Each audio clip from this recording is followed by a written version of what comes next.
10 na passive income. Una, ang room for rent. Kung meron po kayong mga space sa bahay na pwede nyong gawing room for rent, yan po ay passive income dahil sila po ay magbabayad sa inyo monthly once na po mayroong tumira. So yan po ang ating number 1 sa ating list, room for rent. Number 2, mga real estate investment. Real estate investment, bumili ka ng mga properties, pwedeng ito ay commercial o anything na properties o pwede ring lote na pwede mong paupahan. Purchase properties to rent out and earn money monthly by rental those properties. Pangatlo po ay ang dividend stocks. Ang dividend stocks, you can invest in stocks that pay regular dividend. These stocks provide a steady income based on the company profits.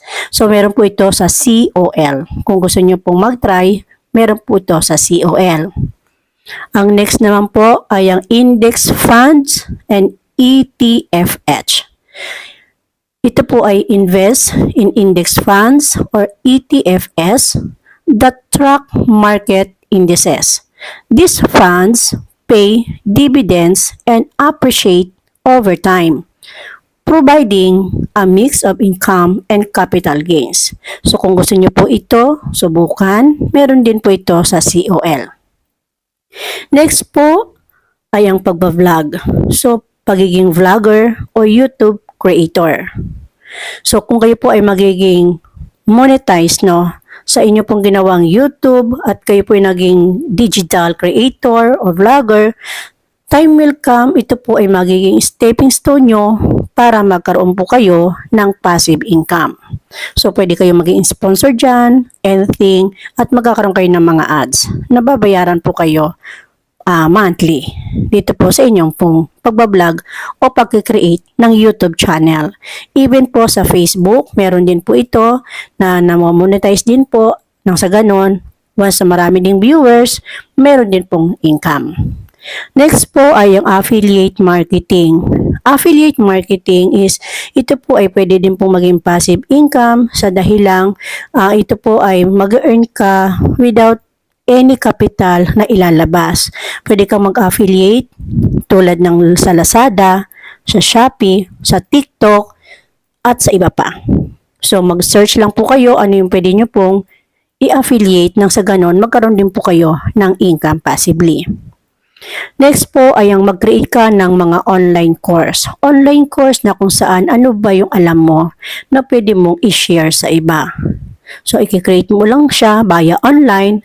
Pwede mo ibigay ang link na nagawa mong online course na yan at pwede na matuto ang isang tao via sa kanyang own pace lang o sa kanyang comfort zone na hindi nyo na kailangan na magka-contact, no? O kaya is kayo po ay hindi na kailangan na kayo po ay harapan. So, via online, pwede mo na siyang turuan o kaya naman via online, pwede na rin siyang matuto.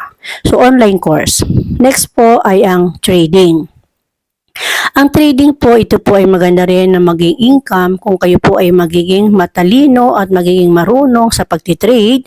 Pwede din po ang copy trading o spot trading. So, hindi lang po ito advisable kung talaga pong hindi nyo po ito pag-iisipan ng mabuti at hindi nyo rin po pag-aaralan mabuti. Kasi dito sa trading, maaari po hindi kayo magkaroon ng passive income kasi baka po kayo ay matalo. Pero kung kayo po ay magiging marunong sa pagtitrade, pwede po ito maging passive income.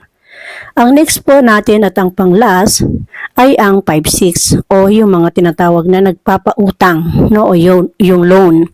So kung kayo po ay may extrang kapital, piliin lamang yung mga tao na pwede mong pautangin at yung talagang totoong marunong magbayad.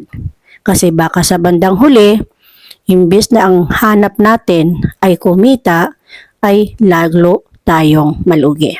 So, yun lang po guys ang ating top 10 na passive income na dapat meron ka.